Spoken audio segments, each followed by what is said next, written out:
when I was a 15-year-old kid, I made a mistake. Joyriding in your aunt's car or your neighbor's car was a crime, but not to us. Don't visit me anymore. I won't talk to you anymore. Start grieving now. It was the mental warfare that you can never prepare for. 2.3 million of them that are sitting in these cells. Once we land that airport contract, it was ball game. It was like no looking back from there. I went from going from that guy who was being declined for jobs to now being the CEO of a company. I didn't have the social capital that a lot of my peers inside of the tech community have. What we're doing in reshaping the narrative of what success looks like after prison. What's up, Unfound Nation? Dan Kihanya here, your host for Founders Unfound. Thanks so much for listening in. You just heard Marcus Bullock. As you can probably tell, Marcus had a rough start in his young life, even ending up in prison. But his amazing story just got started there. He went on to become a successful entrepreneur in commercial construction and is now the founder and CEO of Flikshop, a company that helps those incarcerated to stay connected with family, friends, and outside allies. Our episode is sponsored by Sherelle Dorsey's The Plug and by Valence, an exciting new community for Black professionals. Listen into our next episode for details on how exactly Valence will be working with us. I want to give a shout out and a thanks again to all those out there on the front lines of the pandemic, as well as those with essential jobs that put them in harm's way. I'd also like to recognize that there is real suffering out there, as people's lives and livelihoods are at stake. You know, we continue to put out Founders Unfound as a way to offer hope and inspiration, and maybe even a little welcome distraction, so please keep listening in. As always, you can find our podcast on Apple, Google, Spotify, SoundCloud, Stitcher, and YouTube, and you can follow us on Twitter and Instagram at Founders Unfound. Feel free to drop us a review on Apple or Podchaser. We would so appreciate it. Please follow, like, and share and help us grow. Now, on with the episode. Stay safe and hope you enjoy.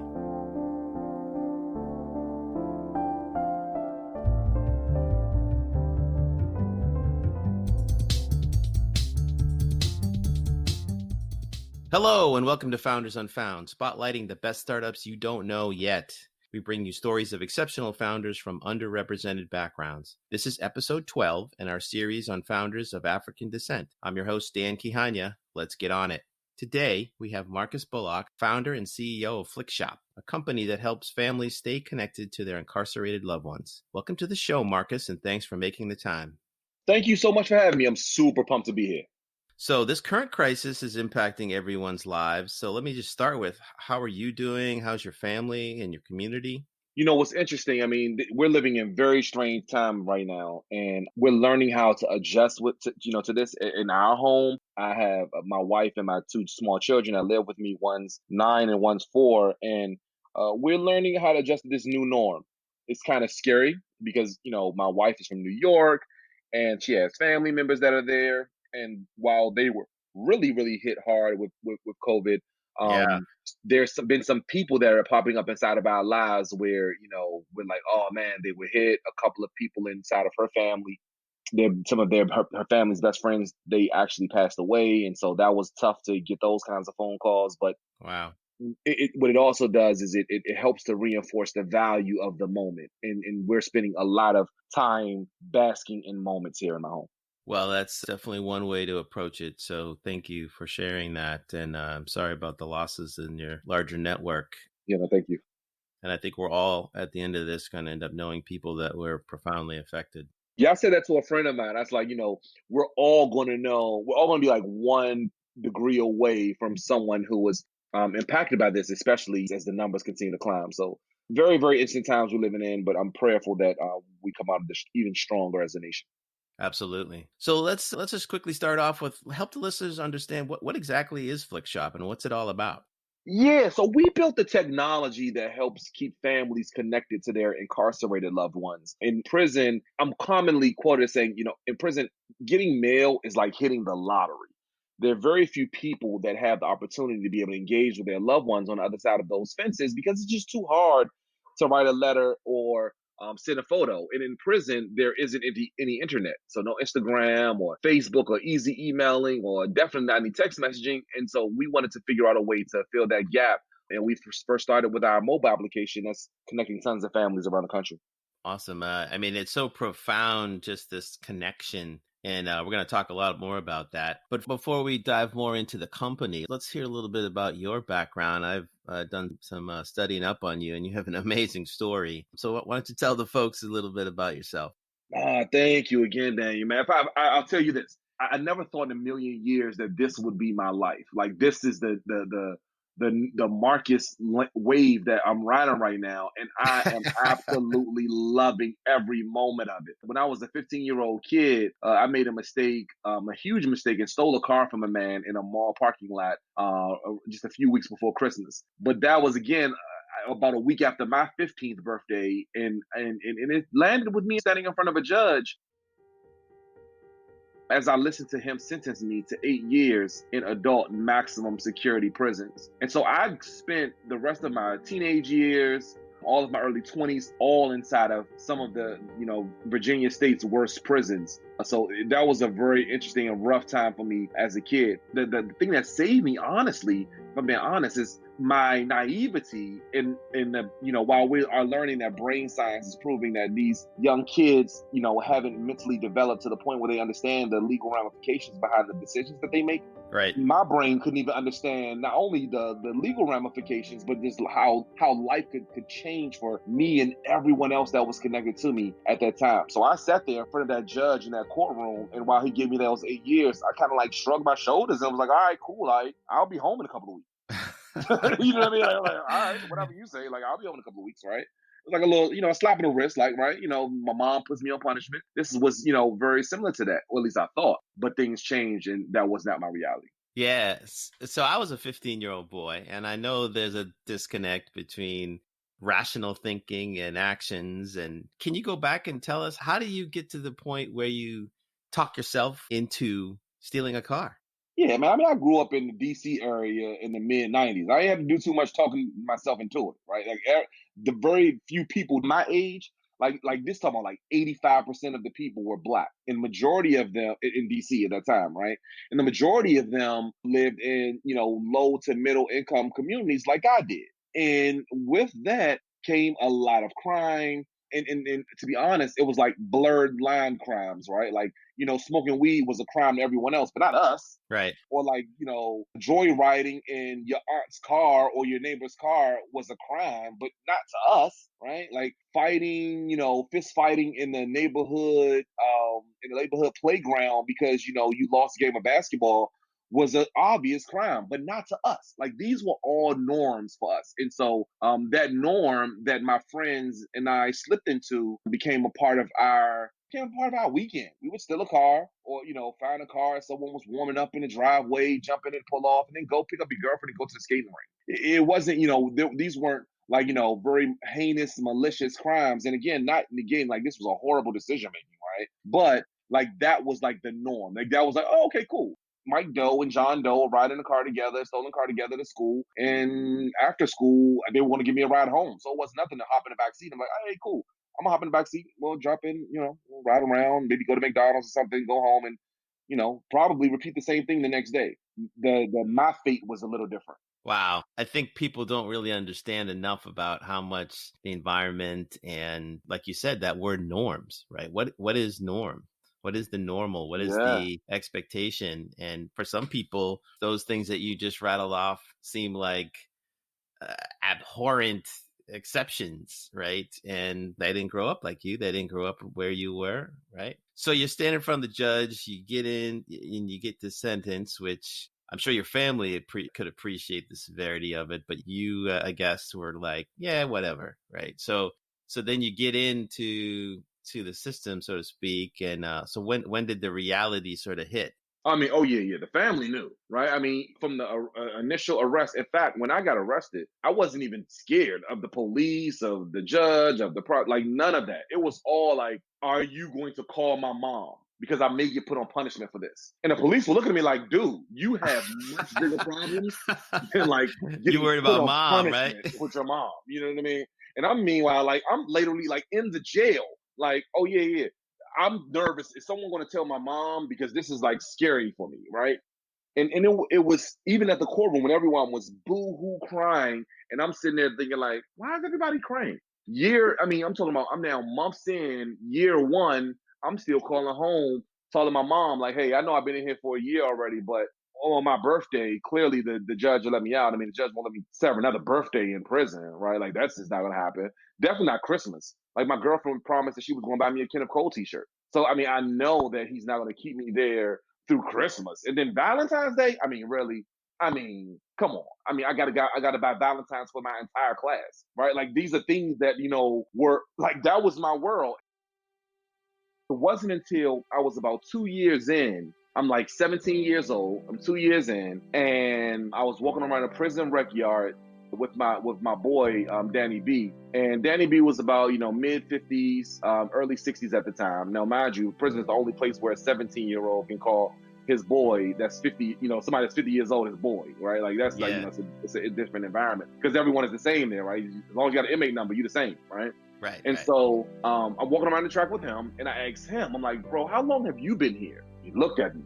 He told me that he had been there for 31 years. And that was the moment that my heart dropped, my palms got sweaty, and it hit me like a ton of bricks that I was going to have to do all 8 of mine. Wow. And so did that change how you lived your life day to day? Oh, yeah. Like, everything changed, right? Like, I went from going from that happy-go-lucky, no worries, I'll be home next week kid to now, officially in my head, prison inmate 247, 384 that was going to have to live there. And I got instantly depressed, like instantly. I was very dark. I started adjusting into the world that was around me. Before then, it was like, all right, all of you guys are locked up. Like, and I know I'm here with you, but I'm going home. And again, remind you that the way that my judge sentenced me, he sentenced me to spend my time in maximum security prison. And so everyone that was there, the lowest sentence that people had was like 50 years, 40 years. And here I am as a kid with 8 years. And Wow. this is interesting, right? Like, people are getting stabbed up over the most trivial things here. There are beefs with people, Richmond, Virginia versus DC, and I'm from DC. So now I don't know anybody that's in here from DC, nor do I know anyone here from Richmond. But because they heard I'm from DC, now I'm a part of this new beef. I had to walk around a prison rec yard with a knife in my hand everywhere I went. I had to make sure that my head was on a swivel everywhere I went. And I didn't want my mom and my family members to be a part of this new cultural norm for me. So I got really, really dark. I mean, I wanted to pull everyone away from me. I was like, look, don't write me anymore. Don't visit me anymore. I won't talk to you anymore. Start grieving now. It's likely that I'll die here, right? Because I'm not going to allow anyone to treat me a certain type of way. And if you have that mentality, that attitude in prison, that means that you're asking for altercations. And if you're asking for altercations, then it's likely that they'll escalate. And if they escalate, then you may have to use that knife that you have, taped to your thigh, Marcus. And if that's the case, then cool beans, so be it. I'll just get an additional 50 more years. My mom lost her mind when she heard that mentality start to show itself. Wow. I would imagine she, and yeah, she must have, did she visit you and check in on you regularly? I mean, before then, my mom would come and visit me periodically. She would visit me at least guaranteed once a month, right? Because I mean, I was like 4 hours away from home. You can only visit. 4 hours. Wow. Yeah, man, they shipped me far, right? So they shipped me to a prison that was very, very far. So now I'm 4 hours away from home. My mom, she has to drive 4 hours, come and sit with me for 30 minutes and then drive 4 hours back, right? Tough, right? I mean, in hindsight, now again, mind you, at that time, like, I was a kid, I couldn't understand what that even meant, right? Like, I'm like, hey mom, come and visit me. And she's like, oh, okay, cool, I'll be there Saturday. And not understanding what an 8-hour drive with a 30-minute break looked like. You know what I mean? Yeah. And so I didn't understand that, right? I didn't understand the magnitude of that kind of sacrifice, but she continued to do it. And then when she noticed that new Marcus turning, that she seen me turn that corner, she got very nervous. And she said, Marcus, you have lost your mind if you think that I'm going to let you go to this new prison culture. And that's when she came to visit me one day and made a promise in that prison visiting room. She told me, she said, Marcus, I'm going to write you a letter or send you a picture every day from this day forward for the remaining 6 years of this sentence until you come home to help you understand that there is life after prison. Wow. Every day? Every single day. Every day. Something came through that mail slot, right? That's a mom. Oh, man. Like, now, right? Mother's love, man. Like, oh, my goodness. I mean, And to be honest, at the time, again, like I'm like, Mom, here she comes prancing into a prison visiting room like I'm in summer camp, talking about she gonna send me a bunch of pictures. I'm like, lady, you know what I gotta deal with back behind those double Yeah. doors? You talking about send me some daggone pictures. I don't care about no pictures. But it would like after week 1, and then month 1, and then week 2, week 14, and then month 6, and next thing you know, not only am I loving every moment of every photo and every letter that she's writing me, and we're engaging and we have this amazingly, communicative relationship, but even my friends that, were on the housing units with me, which gave an entire housing unit a glimpse into the world through my mom's lens. It was incredible. Wow. It's amazing that pivot point, right? Like you said, this combination of depression and anxiety and stress and trauma associated with trying to protect yourself and yet represent yourself in a way that you don't feel like people are just going to come at you constantly. I mean, that's like war psychology type stuff. Bro, it was literally, I tell people all the time, like, I knew in prison, I wasn't worried about safety in prison. I knew my hands could keep me safe. I didn't grow up in a neighborhood that fighting was, obscure. Like people, that it was a part of the growing up process. You know what I mean? And so I never was concerned about that. I knew my hands would keep me safe. It was the mental warfare that you can never prepare for. I don't care how old you are, but especially when you're a kid, it's like, man, like try to balance the natural energy that you're feeling that makes you want to just bounce off the walls and go outside and play basketball with your friends and talk about things that don't make sense and all of that kind of stuff that a normal teenager would do. Like all of that was completely erased out of my life by some slamming doors and some people blowing whistles telling me where I went, where I was supposed to go, what I was supposed to do at every moment of my day. And so when you have that different kind of makeup, it forces you to have to learn how to navigate through these things mentally and then try to figure out how to bake all of those things together to successfully make it to your release date. And like I'll tell you, I mean, the environments where I was incarcerated, like if I was at a minimum security facility, maybe it would have been different, right? But the environments where I was, like that was a challenge. Yeah, it's an amazing experience, and it's one of those things that probably like war. It's like you can't explain enough for people to really understand it. And so you got released. You did your whole 8 years. What was life of reentry like?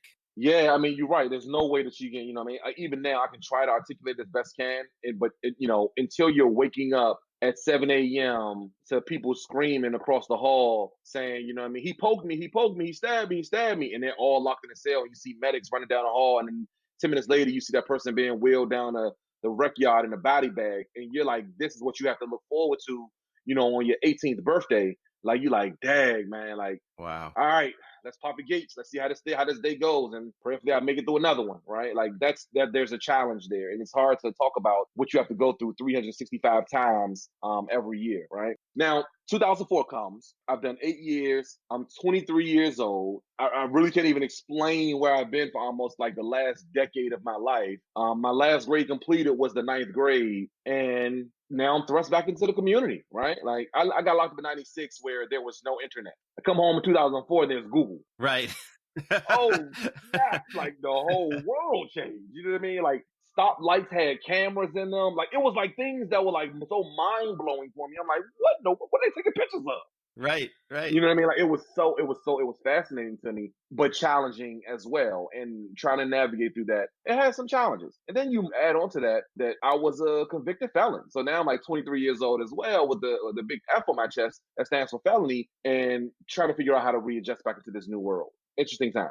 Yeah. Were you able to find a job? Did you go back to school? How did you approach life again? Yeah. So I mean, I applied for job after job after job because now I'm home, and my mom, she literally, I mean, she did all of that time with me and wanted to make sure I stayed safe and all of that kind of stuff, and wanted to make sure I had everything I needed. Now I'm like home, and she's like, look, I don't care what you do, for real, just don't go back to prison. You know what I mean? Like, Right. I don't care what you do, where you go, just don't go back to prison, and I'm good. If you find a job, that's awesome, right? Like, go get a job at McDonald's. Like, I don't really care. Like, I got you. Don't go back to prison, right? And so I'm like, Mom, look, I've been reading, I've been writing, I've been following the Wall Street Journal and playing the stock market game. I understand how to invest in real estate. I want to be able to be a real estate salesperson. I'm going to get a real estate license. I'm going to do this. And I have all these dreams and aspirations. And my mom is like, this is awesome. And I support all of that.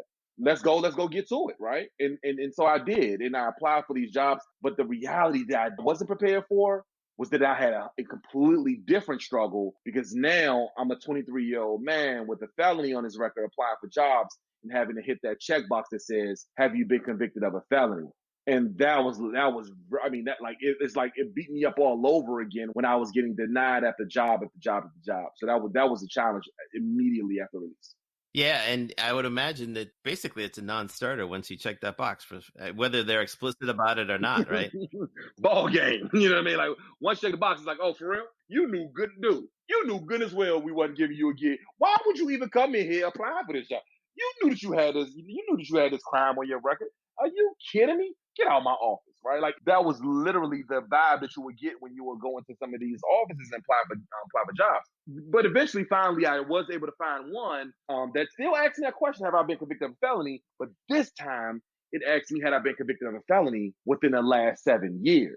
Now, after serving 8 years in prison, I could say honestly, I have not been convicted of a felony within the last 7 years. And that was the first company that gave me a shot.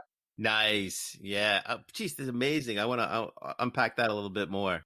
So we will take a short break to hear from our sponsor and be right back with Marcus Bullock from Flikshop. Who gets to be called innovative or genius? If we look at the current media landscape today, we often don't see people of color dominating the business or tech news headlines. I'm Sherelle Dorsey, data journalist and founder of The Plug. Our work in reporting has been featured in and used by top names like Vice, The Information, and casting directors at ABC Shark Tank. The Plug cuts out the noise to bring you news, insights, and analysis of trends shaping venture capital, startups, policy, and ecosystems within Black innovation communities. Join our annual Pro membership and get exclusive access to our weekly long-form reporting and monthly member calls, which puts you directly at the table with leading innovators and firms around the country. Also access our data libraries of indexes such as our Black-owned VC firms index or the top 100 Black researchers in artificial intelligence and machine learning. Use code Unfound to save $10 on our annual subscription at TPInsights.com. That's T as in the and P as in plug, insights.com. So we're back with Marcus Bullock from Flikshop. So Marcus, you were saying that you got the one qualifying question that allowed you to answer in a way that basically opened up the possibility of you getting employed. And where was that? How did that work? Yeah, so it was at a paint store, and they were like, "Hey, we want you to come in here and mix paint for us for a minimum wage." And I'm like, "Bet, let's do it." You know what I mean? Like, I'm super pumped. You know what I mean? And so I did. And so I was that guy who you will find behind the painting counter mixing you that, I think when I was there, the most famous color was aquamarine blue. That was interesting. That's funny that you remember A that. lot of those gallons. and now I'm working this paint store. I'm mixing paint. Customers will come into the paint store and they were like, "Marcus, how much do you charge to paint my kitchen?" I'm like, "Well, Miss Johnson, we don't paint kitchens. We sell you this aquamarine blue so you can paint your own kitchen." And then the painters will come into the paint store and they're like, "Man, it's tough out here. The market's getting ready to change. We're getting ready to hit a recession. My job is laying people off. I'm looking for gigs." I'm like, "What are you talking about?" Like, there's Miss Johnsons of the world that come in every day asking to paint. And then that's when a light bulb went off. And I started Prospectus Painting Contractors. It was my first foray into business, and I started a company. That is an amazing pivot point, right? I mean, some people would be like, "Hey, coming from the experience you just came from, man, I finally got a job, stability.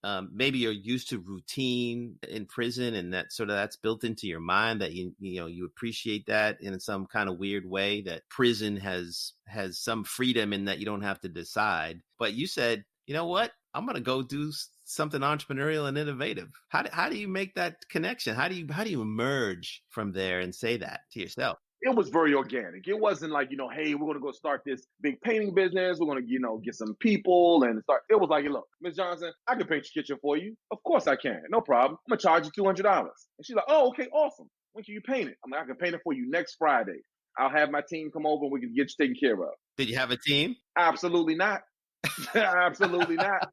I will wait until one of those painters come in. I'm like, "Yo, bro, what you doing next Friday? Are you busy? Like, when you get finished painting at the elementary school you're painting, can you do some after hours work on the side for me? I get you to paint the kitchen for me real quick for $150. And they're like, "All right, cool, bet. I do it. Extra $150, for a couple of hours of work after work, bet." So they would come in, they would paint it for $150. I would charge Ms. Johnson $200. She would get her kitchen painted. I will make $50. The painters will make $150. Everybody walks away happy. And then I ask myself, how can I replicate that over and over and over again until it got to a point where I'm like, we had enough business that will allow me to be able to quit my job in retail and start jumping into this new construction industry. And you built a pretty successful company around that, right? It was incredible. I mean, we started painting homes. It was residential. Then we got our first McDonald's restaurant that allowed us to get into the commercial space. Maybe a year or two later, I was able to land the contract for BWI Airport. And once we landed that airport contract, it was ball game. It was like no looking back from there. It allowed us to be able to employ a bunch of people and give opportunities that I had never dreamt of being able to do. It was incredible. I went from going from that guy who was being declined for jobs to now being the CEO of a company that was painting some of the places that we all knew about in this area. And it was incredible. Nice. And so tell us again, you've sort of made it, quote unquote, right? You struggled, you meet the challenges, you have the successful business. How does Flikshop come into the picture? How does this idea emerge? And what made you sort of say, I got to go build that too?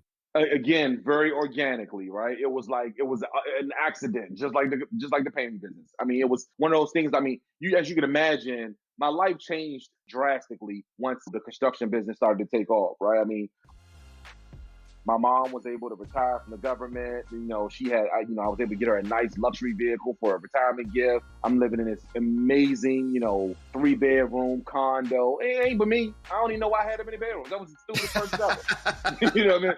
But, right, like I'm on the top floor looking down. I mean, my life was like amazing, right? I got a drop top BMW that I'm driving around in as my work car. Like this is incredible, right? Like everything is going amazingly. And my friends, the same ones I grew up with in those sales, the same ones who I created those amazing relationships with, they would hit me. And they're like, bro, this is incredible what you've been able to do. Like, dude, this is amazing. We need to see this. Do you not remember when your mother used to send you those letters and those pictures? Why are you not taking pictures of this stuff and sending it to us? Like, I've never been outside of Washington, D.C., and you're in Spain. I want to know what Spain looks like. Like, what in the world do you mean that you can see the fish swimming at the bottom of the water while you're in the Bahamas? I need to see this. Right? Like, dude, don't forget about us. And I felt horrible, right? Like, I felt like I was living my best life. And I was like, man, I can't believe that. I knew how valuable mail was in prison, right? And unless you've been there, you don't understand the value of mail in prison. It's like, think about the dopamine that you receive every time someone clicks the like button on a Facebook post, and you multiply that times 100. And that's what the feeling is like when you get mail in prison. And I wasn't delivering for my friends. I knew that I had to be able to figure out a way to solve that problem and jump in. That makes sense. And I can empathize. I would be in the same position. Like, yeah, I need to find a way to share this. And so how did that spin into becoming Flikshop? So, I mean, I looked in the App Store, right? That was the place where you would get everything. I looked in the App Store and tried to look for a solution. There was an app to help me get my coffee quicker, right? So, I mean, I knew there had to be a solution to help me, connect with my boys that were in jail. And when we looked in there, we didn't see one. I started Googling how to build a mobile app. So we took a bunch of revenue out of that construction business and then started learning how to build a mobile app. And lo and behold, about a year after, maybe not a year, maybe about 6 months, 6 to 9 months, I think, we started doing a bunch of research, talking to a bunch of people, getting smacked in the face with some crazy pricing. And then later on, we finally built a small team that allowed us to be able to build what you know now today is Flikshop. Nice. And the way it works, basically, just so the audience knows, is essentially the app allows you to take a picture or to, I imagine, import pictures and then add some words and sentiments. And essentially you turn that into a physical postcard that gets sent via physical mail to the inmates. You got it. Exactly. Hit the nail on the head. I couldn't have said it better. And what we wanted to accomplish was the same level of love and care and adoration that my mom had for me when I was there. We wanted to ensure that my friends were receiving the same. And we were able to do that successfully with Flikshop. So now, just like my mother would take those one-time use, 24 exposure, Kodak cameras and, to the Walgreens to get them developed, send me a picture every day. Now family members can sit on their sofa and take the pictures from their Instagram or their Facebook or their phone's camera roll, add them to within our app, press the send button, and you got it. We take that and print it on a real tangible postcard, add postage to it for you, and ship it directly to any person in any cell anywhere in the country. Do the prisons have is there any challenges with them in terms of accepting these, or are they like welcome them, or how do the prisons feel about it? Well, we spent our first 3 years jumping through that bureaucratic red tape, right? You can only imagine, trying to introduce this level of innovation to that kind of community. We got a lot of pushback. Yeah. And initially, it was horrible, but it was only because they had never seen anything like this before, right? And a lot of these facilities, they're in these rural communities. Like I said, I was 4 hours from home in the middle of some cornfield somewhere. They erected a prison. And so the people that worked there, they had never seen anything like this, right? I mean, a lot of the folks there at that time still had flip phones. So they didn't even have a smartphone to even understand how this technology worked. And so we had a lot of pushback on it. We were very innovative and new at the time. And eventually what they learned was that they were able to shorten the amount of time that they spent on searching their mail, because they were now just postcards versus envelope mail. They knew that they could save on a lot of their security issues and breaches because of our metered postage that were on each one of our postcards versus having an asphyxiated stamp that could potentially hide a drug or any other kind of contraband behind the postage. Like, there were solutions that they enjoyed, that they knew that they couldn't replace anywhere else. And so now these facilities are huge fans of our product. That's awesome. And, people don't understand, who aren't a part of this ecosystem, what it's like. I mean, just what you said about a stamp and them having to investigate a stamp because of the possibility that contraband is coming in on it. I think most people wouldn't even cross their mind. Wouldn't cross their minds. Like, now, and that was the thing for us, right? That gave us the one up. Like, I know what prisons were looking for when they thought about how to get successful communications back to the residents that live in these facilities. And how are we able to deliver on it to ensure that not only we were there to support the family members and the people that lived in the cells, but we also did it in a way that made the people in the facilities, the administration, their lives easier and made the facility overall safer. And these were some of the tools that we baked into our product. Whether it be the actual tangible postcard and some of those things I just mentioned, or even how the technology works. And we were really proud of that. Like most businesses, they sound simple on the surface, right? But then you get into it and it's like, oh yeah, we got to do that. And we didn't think about that. And oh, look at this as extra benefit now. Maybe we can help use that to expand our reach. Or wow, this challenge, we never even saw that coming. So, and in terms of scale, I mean, have you sent thousands of postcards or? Yeah, I mean, so far, we've connected over 170,000 families with our technology. We ship over 500,000 postcards, and we're excited about continuing to grow, especially during these times that we're living in now, during the pandemic, where prison visiting rooms are closed and families don't even have the opportunity to be able to see their son or their daughter or their husband or wife. And we want to be able to make sure that that connection stays running rampant. The same way that you and I, again, double tap on someone's Instagram post, that, knowing and understanding that they're safe, right? They're in the home, they're safe. They're cooking meals with their children. They're playing games on social. They're on TikTok dancing, right? Right. The people in prison just don't know what's happening in their daughters or their sons' lives until now. And we're excited that so many families are leveraging our technology in order to be able to say, hey, listen, I am home. I am safe. I am okay. I still love you. And we're going to get through this together. To build a platform that allows for that to happen is something, again, I'm very, very proud of. That is an incredible aspect of this I didn't even think about, right? So in COVID-19, we're all on Zoom and everything's virtual. And in the prison system, you don't have that option. And in fact, like you said, it's worse than that in that the physical visits are curtailed. So I would imagine that connection point is even all the more important. Have you got any favorite stories that you could share about success from Flikshop? Absolutely. So there's one I'm always excited to share, and that's the story of my boy, Robert. Robert came home after doing 21 years, and his last part of his sentence is when he started receiving these Flikshop postcards. Luckily, Robert was coming back to DC, where we also have the Flikshop School of Business. It's a training vehicle that allows for us to be able to take some of our successes of prison to entrepreneurship and build a curriculum around it that allows people in the reentrants in DC to go through this 12-week course that teaches them how to successfully reenter back into the community. So I meet Robert in one of our sessions, and I'm like, man, this is incredible. right? Like Robert he has, an awesome story of 21 years and come home with this level of positivity. Because I promise you, I did 8 years. And if I had to do 8 years in one day, I don't know if I would have come home being as positive as I was, right? Right. It was like literally like God knew if he would have gave me 8 years in a day, it'd have been ugly. But this guy did 21 years and still came home and excited about life. And after going through our program and learning about it, leveraging our postcards to leverage some of those resources that go in, because when we first launched, there were only family members who were using our technology. But now, since then, you have law firms who are using our technology to let their clients know about updates to their case file.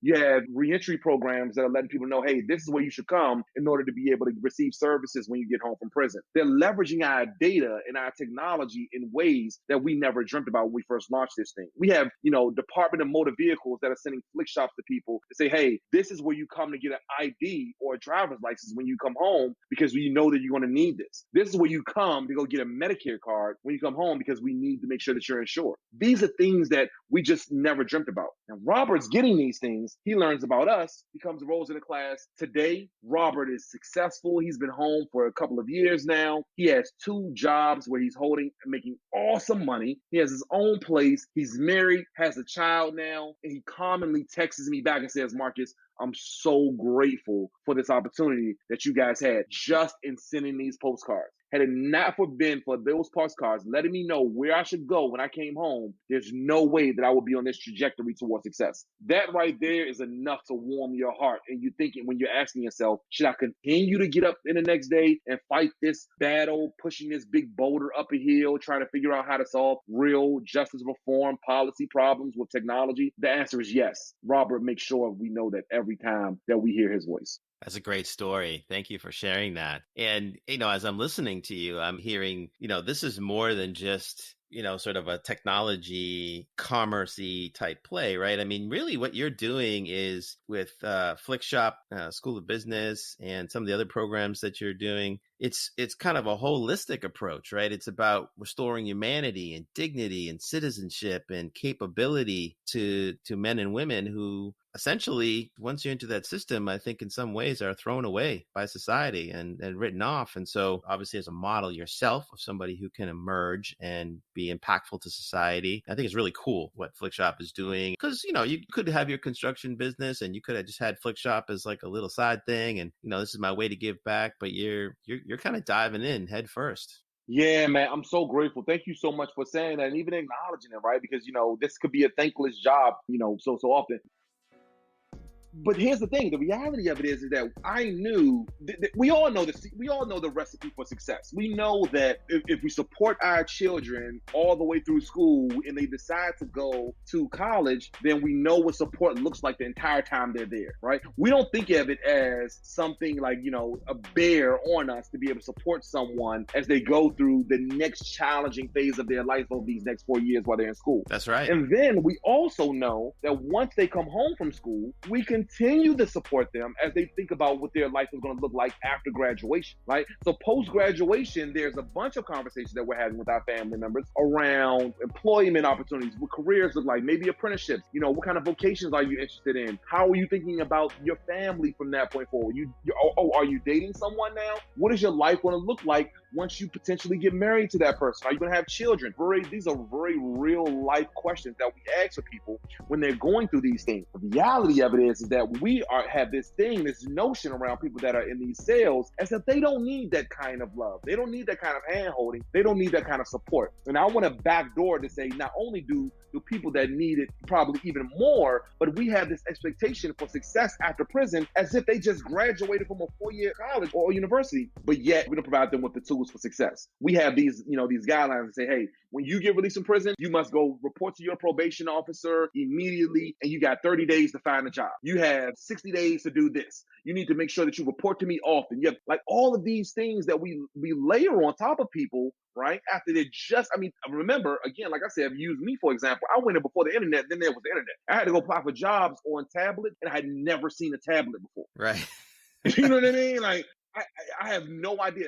In fact, another true story. The first time I went to go talk to someone about getting one of these new phones. They were like, "Oh, you got to do this, you got to do that, you got to download. You got to download an app to call someone." I'm like, "Wait a minute, I got to fill out another application just for my phone?" They're like, "There's no app. You got to use the app on your phone." I'm like, well, what app? Like, where's the application? And then they're looking at me like I'm crazy, right? And I'm like, what is wrong with you? And they're like, what is wrong with you? It's an app. And I'm like, well, why do I have to fill out an application just to use the phone, right? And so those kinds of levels of support are missing for these people, 2.3 million of them that are sitting in these cells. Yet we say, when you come home, you better be successful. Well, we want to figure out a way to be able to help actually soothe and pace you for a real success. I love it. That's great insights and great comparisons for sure to quote unquote normal life. We'll take a short break again and we'll be right back with Marcus Bullock from Flikshop.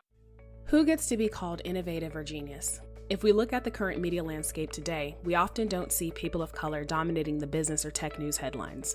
I'm Sherelle Dorsey, data journalist and founder of The Plug. Our work in reporting has been featured in and used by top names like Vice, The Information, and casting directors at ABC Shark Tank. The Plug cuts out the noise to bring you news, insights, and analysis of trends shaping venture capital, startups, policy, and ecosystems within Black innovation communities.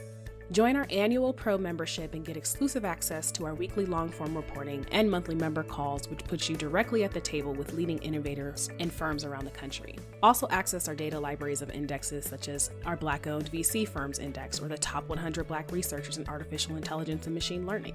Use code Unfound to save $10 on our annual subscription at TPInsights.com. That's T as in the and P as in plug, insights.com. So we're back with Marcus Bullock from Flikshop. So Marcus, let's talk a little bit about being a tech entrepreneur. Have you done fundraising? Have you had a fundraising experience so far? Are you doing fundraising now? It's so funny. It's interesting because I just learned what that meant for entrepreneurs just a few years ago. Like I came home in 2004 and I've been starting and running businesses since 2005. And I thought that the only way, and it's 2020, right? right? And I thought the only way that you could run a business is through revenue. I'm like, well, clearly the only way that you can, but later on I learned back around about 2017, 2018, I learned what venture capital was. And I'm like, wait a minute. So there are wealthy people that are willing to give you money to start a business. Like, where have I been? Why have I not been leveraging this, right? Like, what in the world am I doing? Busting my butt like crazy trying to get this thing going, right?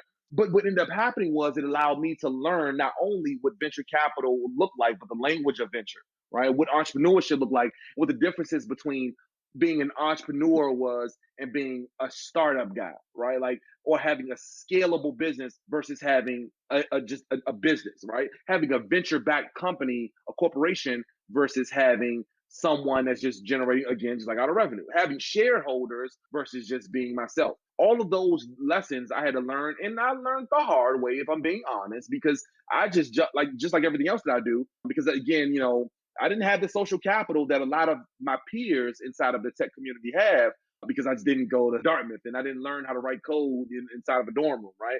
So my level of experience was minimal, and I had to jump through a window, learn how to build my parachute while jumping out, while going down, and hoping and praying to God that I don't hit splat. Right.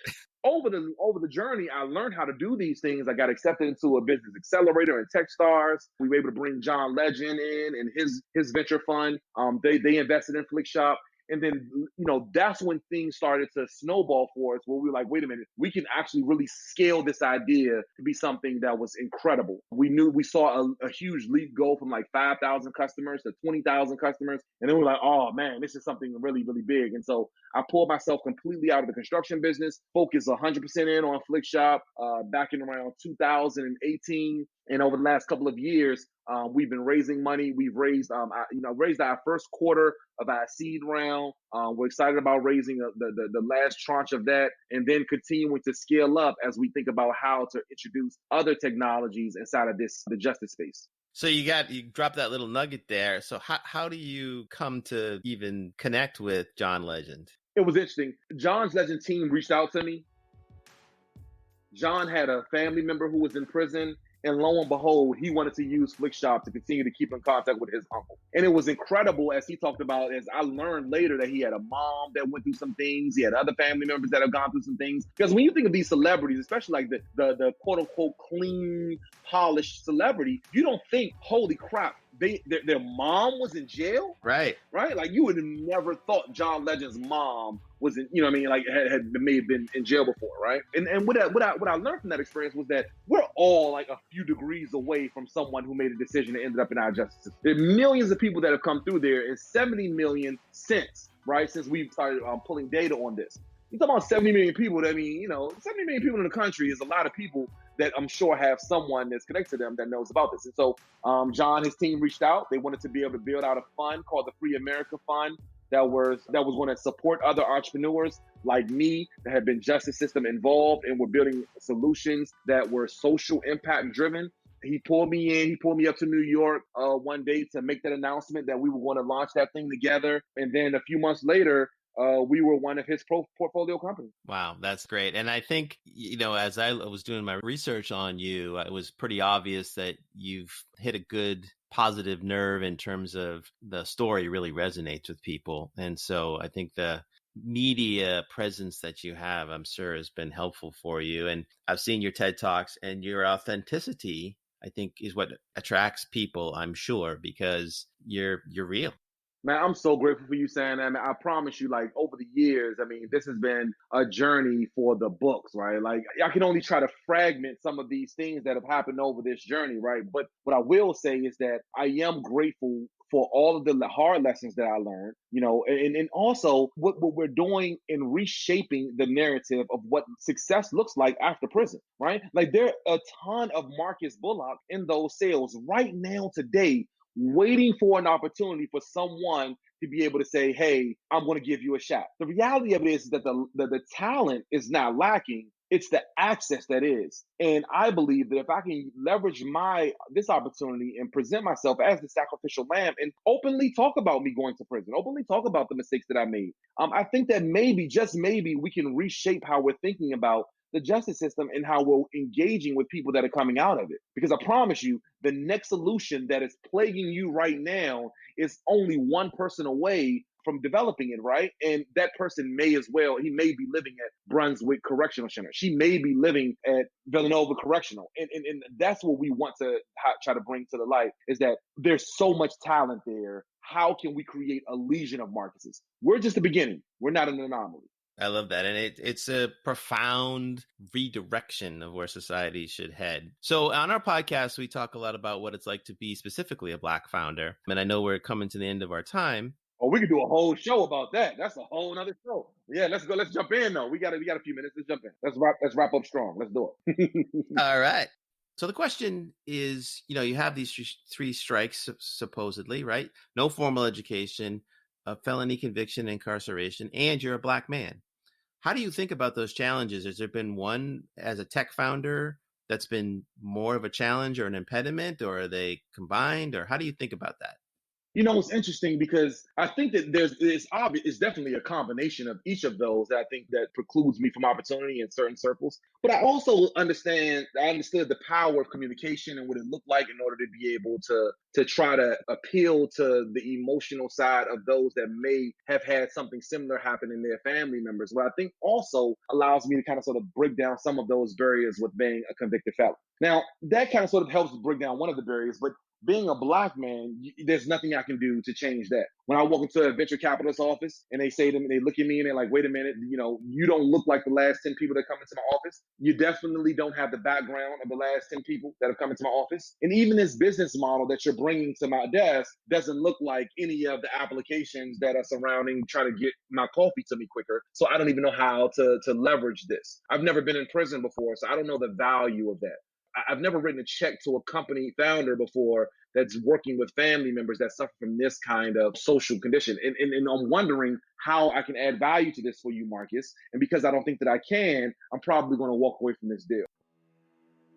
Like, sometimes it's painstaking to know that I'm the one that's coming into the room with a felony written very boldly on his chest. And not only do I have a felony, but I'm like the Black guy that's introducing the tech to be able to support people that are in prison. And these venture capitalists have no idea how to be able to support that. And especially at the seed rounds where we're raising money now, where most investors, they want to be involved in their investments. They want to be able to give feedback and input or make connections or, introduce the vendors. Like, these are things that add value for them, that make them feel like this is a worthwhile investment. And then they meet me. And they're like, wait a minute, Marcus, I can't add value to this because I've never been to prison before. I don't know anyone in prison. I don't even understand why mail is important to people in prison. And why would you continue to want to build technologies to help support this kind of community? In fact, Marcus, this sounds great. It's a great story, but I can't add value, so I'm going to walk away from this deal. And I've learned that through all of those headaches and all of those meetings that we go to and all of those doors that get slammed in our face, that it's not really my job to be the one to help convince someone as to why they should invest in an entrepreneur that looks like me, that comes from the communities that I come from. I want to do my job to the Lord and say that God is going to continue to bless me because I'm doing what he called me to be able to do. And I don't want to get too overly spiritual here, but that is the thing that helps me to be able to jump through all of that red tape that gets erected the moment that people find out either about my background or my skin color when they think about investing or partnering in with an organization like mine.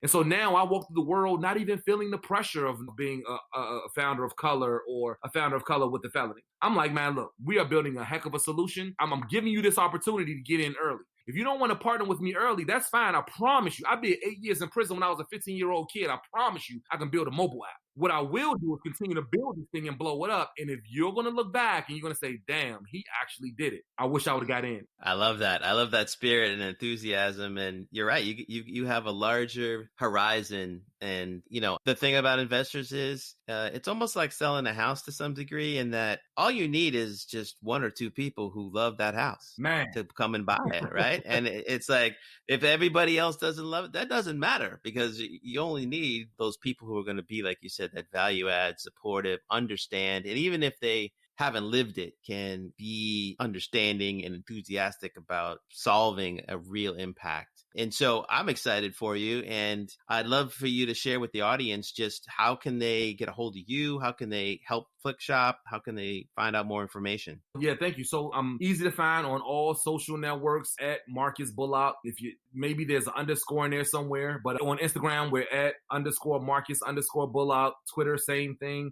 Facebook, just search for Marcus Bullock. Or shoot us an email. You have a question and you have a family member that's in prison and you don't know how to navigate that. Like, we want to be able to be a part of your supporting cast members. So shoot us an email at info@flikshop.com. And Flikshop is spelled FLIKSHOP, because I know a lot of people, phonetically add that C in there. So a Flikshop with no C. So FLIKSHOP. But info@flikshop.com, and we'll be sure to get back with you. And if you want to get involved and you want to maybe you want to support a family member that has an incarcerated parent, or maybe you want to support a family who just doesn't have the means to be able to connect with their loved one, we would love to invite each one of the listeners today to become a Flikshop angel. It allows for a child with an incarcerated parent to be able to send Flikshop to their loved one completely for free. And you can find out more about that at flikshopangels.com. I love it. Well, thanks, Marcus, so much. This has been a great conversation, and we support what you're doing. And I'm excited that we're able to tell your story a little bit and let you tell your story. So thanks so much for making the time. Really appreciate it. Absolutely. Thank you so much for having me on the show. It was great to be here. Thanks so much for listening to the show. We'd like to thank our guest, Marcus Bullock, and our sponsor, The Plug. Don't forget to subscribe wherever you listen to podcasts, or simply go to foundersunfound.com/listen to. That's listen, T-O. And follow us on Twitter and Instagram at FoundersUnfound. This podcast was produced by Dan Kihanya. Social media and other promotion by Umama Marzouk. Our music was composed by Bobby Cole, Daniel Bordowski, James L. Dennis, C.J. Harris, Keith Anthony Holden, Russell L. Howard III, Marlon Marlborough, Leonard Sylvester, Robert Valenti, and Bruce Zimmerman. I am Dan Kihanya, and you've been listening to Founders Unfound.